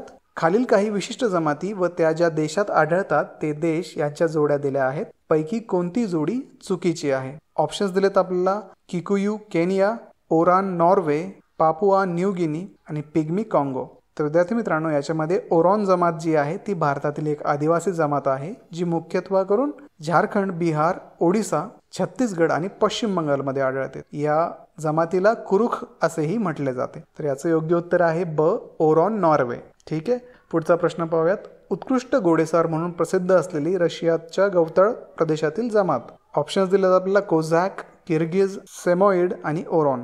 तर मित्रांनो याचं योग्य उत्तर आहे अ. कोझॅक. कोझॅक ही जी जमात आहे ती उत्कृष्ट घोडेस्वार आहे आणि ती रशियाच्या गवताळ प्रदेशात आढळते. पुढचा प्रश्न पाहूयात. सूचिपर्णी अरण्याच्या प्रदेशात राहणारी एक जमात. ऑप्शन्स दिलेत सिमॉइड, किकुयू, ओरॉन आणि झुलू. तर याचं योग्य उत्तर आहे सॅमॉइड ही सूचिपर्णी अरण्याच्या प्रदेशात राहणारी एक जमात आहे. पुढचा प्रश्न आहे. खाली काही प्रदेशातील मूळ रहिवाशी असलेल्या जमाती व ते प्रदेश यांच्या जोड्या दिल्या आहेत. पैकी चुकीची जोडी ओळखा. तर खाली ऑप्शन्स दिलेत आपल्याला बेदुंबू ऑस्ट्रेलिया, याकूत रशियन टुंड्रा, एस्किमो कॅनडा आणि लॅप आफ्रिका. तर विद्यार्थी मित्रांनो लॅफ ही जी जमात आहे ती आफ्रिकेत नाही तर ती युरोपच्या भागामध्ये आढळते. तर याचं योग्य उत्तर आहे ड. Lap Africa. ठीक आहे. विद्यार्थी मित्रांनो प्रश्न आहे. खालीलपैकी कोणता ग्रह पृथ्वीची भगिनी किंवा पृथ्वीचे जुळे भावंड म्हणूनही ओळखला जातो. ऑप्शन्स दिलेत आपल्याला बुध, शुक्र, गुरु आणि मंगळ. तर विद्यार्थी मित्रांनो शुक्र ग्रह किंवा व्हीनस जो आहे तो पृथ्वीची भगिनी किंवा जुळे भावंड म्हणून ओळखला जातो. याचं मुख्य कारण म्हणजे याचा आकार आणि रचना ही पृथ्वीच्या तुलनेत खूपच समान आहे. म्हणजे पृथ्वी आणि शुक्र हे जवळजवळ आकाराच्या बाबतीत सारखे आहे. शुक्र ग्रहाचा व्यास पृथ्वीच्या व्यासाच्या जवळपास 95% आहे आणि त्याचा आकारमान जे आहे ते पृथ्वीच्या 81% इतके आहे. म्हणूनच या कारणामुळे शुक्र ग्रहास पृथ्वीची भगिनी किंवा पृथ्वीचे जुळे भावंड म्हणून ओळखतात. विद्यार्थी मित्रांनो प्रश्न आहे. खाली काही वादळे व संबंधित देश किंवा प्रदेश यांच्या जोड्या दिल्या आहेत. त्यापैकी अचूक जोडी कोणती. ऑप्शन्स दिलेत आपल्याला टॉर्नेडो उत्तर America, hurricanes New Zealand, typhoons West Indies, hurricanes चीन. तर विद्यार्थी मित्रांनो तर टॉर्नेडो जे आहेत ते उत्तर अमेरिकेमध्ये सापडतात हे योग्य आहे. टॉर्नेडो सामान्यतः उत्तर अमेरिकेमध्ये आढळतात. टायफून्स न्यूझीलंड हे जे आहे ते अयोग्य आहे. विली हा न्यूझीलंड मधील आढळणारा एक प्रकारचा वादळ आहे. त्याच्यानंतरचा ऑप्शन आहे टायफून्स वेस्ट इंडिज हे पण चुकीचे आहे. टायफून सामान्यतः पश्चिमी पॅसिफिक मध्ये आढळतात. वेस्ट इंडिज मध्ये हरिकेन आढळतात. त्याच्यानंतर हरिकेन्स चीन हे देखील चुकीचं उत्तर आहे. हरिकेन मुख्यतः अटलांटिक महासागर आणि कॅरिबियन मध्ये आढळतात. चीनमध्ये टायफून आढळतात. तर याचं योग्य उत्तर आहे अ. टॉर्नेडो उत्तर अमेरिका. ठीक आहे. पुढचा प्रश्न पाहूयात. माउंट किलिमांजारो हे आफ्रिका खंडातील सर्वोच्च शिखर खालीलपैकी कोणत्या देशात स्थित आहे. आपल्याला ऑप्शन्स दिलेत अ. केनिया, ब. टांझानिया, क. मोझांबिक आणि ड. इथिओपिया. तर मित्रांनो याचं योग्य उत्तर आहे ब. टांझानिया. तर माउंट किलिमांजारो हे आफ्रिका खंडातील सर्वोच्च शिखर टांझानिया या देशात आहे. पुढचा प्रश्न पाहूयात. पुढे वातावरणाचे थर दर्शवले आहेत त्यांचा खालून वर असा योग्य क्रम कोणत्या पर्यायात लावलेला आहे. आपल्याला वातावरणाचे थर सांगितले ट्रोपोस्फियर, स्ट्रॅटोस्फियर, एक्झोस्फियर आणि आयनोस्फियर. ऑप्शन्स दिलेत 1 2 3 4, 1 2 4 3, 2 1 3 4 आणि 2 1 4 3. तर विद्यार्थी मित्रांनो, जसं की आपल्याला माहिती आहे, वातावरणाचे थर खालून क्रम जर आपण लावला तर त्याच्यामध्ये ट्रोपोस्फिअर हे वातावरणातील सर्वात खालचे थर आहे. त्याच्यानंतर स्ट्रॅटोस्फिअर हे त्याच्या वरती आहे. आयोनोस्फिअर हा सामान्यतः 30 ते 600 किलोमीटर उंचीवर असतो.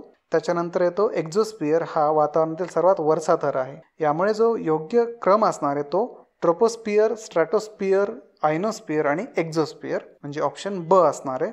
1 2 4 आणि 3. ठीक आहे. पुढचा प्रश्न पाहूयात. खाली काही स्थानिक उष्ण वाऱ्यांची नावे व स्थाने यांच्या जोड्या दिल्या आहेत. त्यापैकी कोणती जोडी चुकीची आहे? ऑप्शन्स दिलेत आपल्याला. फॉन, आल्प्स पर्वत, चिनूक, रॉकी पर्वत, सांता आना, रॉकी पर्वत आणि खमसिन, सौदी अरेबिया. आणि 5वा आहे सामून, चीन. तर विद्यार्थी मित्रांनो, याच्यामध्ये सांता आना जे आहे ते रॉकी पर्वतामध्ये आढळत नाही, हे चुकीचं आहे. सांता आना वारा कॅलिफोर्नियामध्ये आढळतो, रॉकी पर्वतामध्ये नाही. म्हणून याचं योग्य उत्तर आहे ऑप्शन ड, सांता आना, रॉकी पर्वत. वादळे व प्रदेश यांच्या जोड्या खाली दिल्या आहेत. त्यापैकी चुकीची जोडी ओळखा. जोड्या दिल्या आहेत. टायफून्स, चीनचा समुद्र, टॉर्नेडो, अमेरिकेचा मध्य पूर्व भाग, हरिकेन्स, वेस्ट इंडिज, विली विली, कॅनडा. ऑप्शन्स दिलेत. अ फक्त 2 व 4, ऑप्शन ब फक्त 1 2 व 4, ऑप्शन क फक्त 2 व 3 आणि ऑप्शन ड फक्त 4. तर विद्यार्थी मित्रांनो, विली विली जो आहे तो कॅनडा मध्ये आढळत नाही. हा मुख्यत्वे करून ऑस्ट्रेलियामध्ये आढळतो, कॅनडामध्ये नाही. तर याचं योग्य उत्तर आहे ऑप्शन ड, फक्त 4. पुढचा प्रश्न आहे. खाली काही उष्ण वाऱ्यांचे प्रकार व त्यांची स्थाने यांच्या जोड्या दिल्या आहेत. त्यापैकी कोणती एक जोडी विसंगत आहे? ऑप्शन्स आहेत आपल्याला. सामून, इराण, झोंडा, अर्जेंटिना आणि हरमॅटन, पश्चिम आफ्रिका आणि ड, बोरा, ग्रीस. तर विद्यार्थी मित्रांनो, बोरा, ग्रीस हे चुकीचे आहे. बोरा वारा मुख्यत्वे करून क्रोएशिया आणि इटलीच्या किनाऱ्यावरती आढळतो, ग्रीसमध्ये नाही. तर या प्रश्नाचं योग्य उत्तर आहे ड, बोरा, ग्रीस. पुढील 4 विधानांचा विचार करून त्याखाली दिलेल्या पर्यायामधून योग्य पर्याय निवडा. आपल्याला विधानं दिलेत. आकाशगंगा म्हणजे तारका, लघुग्रह, ग्रह, उपग्रह, तेजोमेघ व आंतरतारकीय पदार्थ यांचा बटुग्रह प्रचंड संग्रह असतो. त्याच्यानंतर प्रत्येक आकाशगंगेत सरासरीने 100 अब्ज तारे असतात. तिसरा दिलाय आपल्याला. आकाशगंगा या विश्वाच्या रचनेचा प्रमुख घटक आहेत. आणि चौथा आहे काही आकाशगंगांचा आकार नियमित तर काही आकाशगंगांचा आकार अनियमित. तर विद्यार्थी मित्रांनो, याच्यामध्ये 1 2 4 ही सर्व विधाने बिनचूक आहेत. म्हणून याचं योग्य उत्तर आहे ड, विधान 1 2 3 4 बिनचूक आहेत. ठीक आहे. पुढचा प्रश्न पाहूयात. आकाशगंगेसंदर्भात पुढील विधाने अभ्यासा व दिलेल्या पर्यायामधून योग्य पर्याय निवडा. विधाने दिलेत. आपल्या आकाशगंगेचा आकार वर्तुळाकार सपाट चकतीसारखा आहे. दुसरं विधान आहे. आपल्या आकाशगंगेची लांबी, रुंदी आणि उंची सुमारे 1,00,000 प्रकाश वर्ष इतकी आहे. तिसरं विधान आहे. आपल्या आकाशगंगेच्या मध्यापासून 33,000 प्रकाश वर्षे दूर आहे. सूर्यमालेतील सर्व ग्रहांमधील अंतरांची बेरीज केली असता ती अंदाजे 12 प्रकाश वर्ष इतकी असेल. तर विद्यार्थी मित्रांनो, याच्यामध्ये सूर्यमालेतील सर्व ग्रहांच्या अंतराची बेरीज जर केली तर ती अंदाजे 12 प्रकाश वर्ष असेल. हे विधान चुकीचे आहे. सूर्यमालेतील ग्रहांमधील अंतरांची बेरीज जर आपण केली तर ती 12 प्रकाश वर्ष नसून ती त्याच्यापेक्षाही खूप जास्त आहे. म्हणून ऑप्शन अ, विधान 1 2 आणि 3 ही विधाने बरोबर आहेत. तर याचं योग्य उत्तर आहे अ. चला पुढचा प्रश्न पाहूयात. पुढील 4 विधानांचे परीक्षण करा आणि 4पैकी ती विधाने बरोबर वाटतात ते सांगा. पहिलं विधान आहे. श्वेत लघुत्तम तारे, व्हाईट डॉर्फ, हे आकाराने फार लहान असतात. दुसरं विधान आहे. पृथ्वीवरील कोणत्याही पदार्थापेक्षा श्वेत लघुत्तम ताऱ्याची म्हणजे व्हाईट डॉर्फ घनता अधिक असते. तिसरं विधान आहे. श्वेत लघुत्तम ताऱ्याची घनता पाण्याच्या घनतेपेक्षा कित्येक दशलक्ष पटीने अधिक असते. आणि 4. श्वेत लघुत्तम ताऱ्याच्या द्रव्यापैकी 1 चमचाभर द्रव्याचे वजन 10 क्विंटल इतके असते. तर विद्यार्थी मित्रांनो, याच्यामध्ये 4 जे विधानं दिलेत तर ते 4ही विधानं योग्य आहेत. त्यामुळे योग्य पर्याय असेल ड, विधाने 1 2 आणि 4 बरोबर आहेत. चला पुढचा प्रश्न पाहूयात. पुढील विधानांचे परीक्षण करा व कोणती विधाने बिनचूक उत्तर देतात ते सांगा. आपल्याला पहिलं विधान दिलंय. दिप्तेंबर, फोटोस्फिअर हा सूर्याचा अधिक प्रकाशमान बाह्यथर आहे. दुसरं विधान. सुमारे 300 किलोमीटर जाडीच्या दिप्तेंबरावर वायू जळत असतात. तिसरं विधान आहे. दिप्तेंबरच्या बाहेरील बाजूवर प्रत्यक्षात कार्यक्षम असलेले तापमान 6095 डिग्री सेल्सिअस इतके असते. आणि चौथं विधान आहे. दिप्तेंबरच्या वर जळणाऱ्या वायूंचा क्रोमोस्फिअर हा पातळ थर असतो. तर विद्यार्थी मित्रांनो, याच्यामध्ये सुमारे 300 किलोमीटर जाडीच्या दिप्तेंबरवर वायू जळत असतात हे विधान बरोबर नाही. फोटोस्फिअरची जाडी साधारणतः 400 किलोमीटर आहे, परंतु येथे वायू जळत नाहीत. हे एक वायुरूप थर आहे. तर याच्यामध्ये जो योग्य उत्तर आहे ते ऑप्शन क, विधाने 1 3 आणि 4 बरोबर आहे. पुढचा प्रश्न पाहूयात. टोपण नावे आणि ग्रह यांच्या 2 याद्या दिल्या आहेत, त्यांच्या योग्य जोड्या लावा. तर आपल्या एका बाजूला टोपण नावे दिले आणि दुसऱ्या बाजूला ग्रह दिले. तर टोपण नावामध्ये हिरवा ग्रह, वलयाकार ग्रह, तांबडा ग्रह आणि अस्पष्ट ग्रह हे टोपण नावे आहेत. आणि ग्रह आहेत शुक्र, मंगळ, युरेनस आणि शनी. तर विद्यार्थी मित्रांनो, जर आपण याच्यामध्ये जर पाहिलं, हिरवा ग्रह आपण युरेनसला म्हणतो, त्याच्यानंतर वलयाकार ग्रह जो आहे आपण शनीला म्हणतो, त्याच्यानंतर तांबडा ग्रह आपण मंगळाला म्हणतो आणि अस्पष्ट ग्रह हा शुक्र आहे. तर याचं योग्य उत्तर आहे ऑप्शन क, य3, र4, ल2 व 1. ठीक आहे. पुढचा प्रश्न पाहूयात. पुढील विधानांचे परीक्षण करा आणि योग्य उत्तर देणारा पर्याय कोणता ते सांगा. आपल्याला विधानं दिलेत. धूमकेतू हे खगोल सूर्यमालेत केव्हा येतील ते अजिबात सांगता येत नाही. धूमकेतू गोठलेल्या वायूवर निर्माण होतात. धूमकेतू लंबाकृती मार्गावरून परिभ्रमण करतात आणि जेव्हा धूमकेतू शनीच्या परिभ्रमण मार्गात प्रवेश करतात तेव्हाच ते दिसू शकतात. तर विद्यार्थी मित्रांनो, याच्यामध्ये जेव्हा धूमकेतू शनीच्या परिभ्रमण मार्गात प्रवेश करतात तेव्हाच ते दिसू शकतात हे विधान चुकीचे आहे. धूमकेतू सूर्याच्या जवळ आल्यावर दिसतात आणि ते शनीच्या परिभ्रमण मार्गात असले तरीही नेहमीच दिसत नाही. त्यामुळे योग्य पर्याय असेल अ. विधाने 1, 2 आणि 3 बरोबर आहे. पुढचा प्रश्न पाहूयात. जोड्या लावायचे सांगितलेत आपल्याला. एका बाजूला आपल्याला आखात दिलेत आणि दुसऱ्या बाजूला दिलेत महासागर आणि समुद्र. तर टोनकिनचे आखात, पार्शियाचे आखात, अकाबाचे आखात, ओबचे आखात. आपल्याला स्तंभ 2 मध्ये दिलेत आर्टिक महासागर, चिनी समुद्र, हिंदी महासागर आणि तांबडा समुद्र. तर याच्यामध्ये टोनकिनचे आखात जे आहे ते चिनी समुद्रामध्ये आहेत. त्याच्यानंतर पार्शियाचे जे आखात आहे ते हिंदी महासागरामध्ये आहे. त्याच्यानंतर अकाबाचे आखात हे तांबड्या समुद्रात आहे आणि ओबचे आखात हे आर्टिक महासागरामध्ये आहे. ठीक आहे. तर याचं योग्य उत्तर आहे ऑप्शन अ, य2, र3, ल4 आणि ब1. पुढचा प्रश्न पाहूयात. पुढील विधानांचे निरीक्षण करा व योग्य पर्यायाची निवड करा. विधानं आहेत. आंतरराष्ट्रीय दिनांक रेषा 180 डिग्री रेखावृत्तावरून जाते. आंतरराष्ट्रीय दिनांक रेषा सरळ असते. चीनमध्ये कालपट्टाचे 2 प्रदेश आहेत आणि ऑस्ट्रेलियामध्ये कालपट्टाचे 3 प्रदेश. तर विद्यार्थी मित्रांनो, याच्यामध्ये जे दुसरं, तिसरं आणि चौथं हे विधान बरोबर आहे. पहिलं विधान हे चुकीचं आहे. ठीक आहे. चला पुढचा प्रश्न पाहूयात. पुढील विधानांचे परीक्षण करा आणि योग्य पर्याय निवडा. अग्निजन्य खडकामुळे पृथ्वीचा उष्णतेविषयीचा इतिहास कळून येतो. अग्निजन्य खडकांचा आरंभ पृथ्वीच्या पृष्ठभागावरील दगडांच्या रचनेशी जडलेला आहे. आणि 3 ज्वालामुखी हे अग्निजन्य खडकाचे सर्वोत्तम उदाहरण आहे. तर विद्यार्थी मित्रांनो, याच्यामध्ये सर्व 3 विधाने बरोबर आहेत. योग्य पर्याय ड. विधाने 2 बरोबर आहे. ठीक आहे. पुढचा प्रश्न पाहूयात. खालीलपैकी कोणते विधान आवर्त वाऱ्याविषयी चुकीची माहिती देते. आपल्याला विधानं सांगितलेत. आवर्त वाऱ्यांना भारतात चक्रीवादळे तर चीनमध्ये टायफून म्हणतात. आवर्तातील वारे उत्तर गोलार्धात घड्याळाच्या काट्याच्या विरुद्ध दिशेने तर दक्षिण गोलार्धात घड्याळाच्या काट्याच्या दिशेने वाहतात. त्याच्यानंतर आहे आवर्त वारे जास्त भाराकडून मध्यभागी असणाऱ्या कमी भाराच्या प्रदेशाकडे चक्राकार गतीने फिरत एकत्र येत. आणि ड.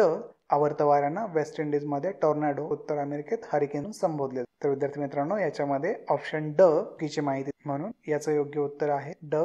आवर्त वाऱ्यांना वेस्ट इंडिज मध्ये टॉर्नाडो, उत्तर अमेरिकेत हरिकेन संबोधले जाते. पुढचा प्रश्न पाहूयात. एखादी व्यक्ती डॅश डॅश जात असताना तिला आढळेल की दिवस तसेच रात्रीच्या कालावधीत फरक वाढतो आहे. आपल्याला ऑप्शन्स दिलेत. पश्चिमेकडून पूर्वेकडे, त्याच्यानंतर 0 रेखांशाच्या पूर्वेकडे तसेच पश्चिमेकडे, ध्रुवाकडून विषुववृत्ताकडे आणि विषुववृत्ताकडून ध्रुवाकडे. तर विद्यार्थी मित्रांनो, व्यक्ती जेव्हा विषुववृत्ताकडून ध्रुवाकडे जात असते त्यावेळेस तिला दिवस आणि रात्रीच्या कालावधीमध्ये फरक वाढत गेलेला दिसणार आहे. विषुववृत्ताजवळील दिवस आणि रात्र साधारणतः समान असतात, सुमारे 12 तासांनी. परंतु जर ध्रुवाकडे आपण गेलो तर तिकडे जाताना दिवसाची लांबी वाढते आणि रात्री कमी होते, किंवा याच्या उलट रात्रीची लांबी वाढते किंवा दिवसाची लांबी कमी होते. तर याचं योग्य उत्तर असणार आहे ऑप्शन ड. विषुववृत्ताकडून ध्रुवाकडे. पुढचा प्रश्न पाहूयात. भारतीय क्षेत्राच्या सर्वात दक्षिणेकडील टोकास स्पर्शणारा रेखांश कोणता. ऑप्शन्स आहेत आपल्याकडे. अ. 8 degree 4 minute, 7 degree 4 minute, 10 degree 4 minute आणि 9 डिग्री 4 मिनिट. तर विद्यार्थी मित्रांनो, भारतीय क्षेत्राच्या सर्वात दक्षिणेकडील टोकास स्पर्शणारा रेखांश म्हणजे 8 डिग्री 4 मिनिट आहे. त्यामुळे योग्य उत्तर आहे ऑप्शन अ. पुढचा प्रश्न आहे. वातावरणाच्या वरच्या भागात काही ठिकाणी आढळणारे अतिवेगवान वारे म्हणजे डॅश डॅश. ऑप्शन्स दिलेत आपल्याला. चक्रीवादळ, प्रतिचक्रीवादळ, जेट स्ट्रीम आणि सुनामी. मित्रांनो, वातावरणाच्या वरच्या भागात काही ठिकाणी आढळणारे अतिवेगवान वारे म्हणजेच जेट्स. त्यामुळे याचं योग्य उत्तर आहे क. जेट्स. पुढचा प्रश्न पाहूयात. खाली ढगांचे प्रकार दिले आहेत, त्यापैकी कोणता एक प्रकार स्वच्छ व चांगली हवा दर्शवित नाही. ऑप्शन्स आहेत सिरस, क्युमुलस, अल्टोक्युमुलस आणि क्युमुलोनिंबस. तर विद्यार्थी मित्रांनो, याच्यामध्ये क्युमुलोनिंबस हे ढग, वादळ आणि अतिवृष्टीचे संकेत देतात. त्यामुळे हे स्वच्छ व चांगली हवा दर्शवत नाहीत. त्यामुळे याचं जे योग्य उत्तर आहे ते ड क्युमुलोनिंबस हे आहे. पुढचा प्रश्न आहे, भूखंड वहन सिद्धांताच्या पुष्टीकरणासाठी कोणते पुरावे आहेत? योग्य पर्याय निवडा.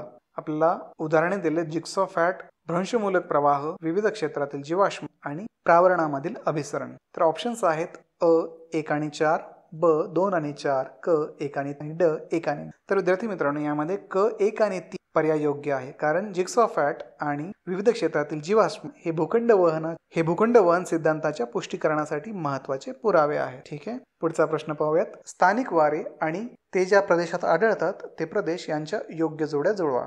आपल्याला स्थानिक वारे दिले चिनूक, फॉन, लू आणि आढळणारे प्रदेश आहेत युरोपमधील आल्प्स पर्वत, दक्षिण युरोप ते भूमध्य समुद्र, उत्तर भारतातील मैदानी प्रदेश आणि उत्तर अमेरिकेतील रॉकी पर्वत. तर विद्यार्थी मित्रांनो, याच्यामध्ये चिनूक जे आहे उत्तर अमेरिकेतील रॉकी पर्वतात आढळतात. त्याच्यानंतर फॉन जे आहे ते युरोपामधील आल्प्स पर्वतामध्ये आढळतात. त्याच्यानंतर लू जे आहे ते उत्तर भारतातील मैदानी प्रदेशात आढळतात व मिस्ट ते दक्षिण युरोप ते भूमध्य समुद्रामध्ये आढळतात. मग याचं योग्य उत्तर आहे ऑप्शन अ य4 र1 ल3 व 2. विद्यार्थी मित्रांनो, हे होते सामाजिक शास्त्र विषयातील काही महत्त्वाचे MCQ. माझी खात्री आहे की ही व्हिडिओ सिरीज तुम्ही जर अशीच पाहिली तर तुमची परिपूर्ण तयारी यातून होणार आहे. तर व्हिडिओला लाईक करा, ग्लोबल ऑनलाईनला सबस्क्राईब करा आणि तुमचे जर काही प्रश्न असतील तर ते कमेंट करा. भेटूया पुढच्या सेशनमध्ये. थँक्यू.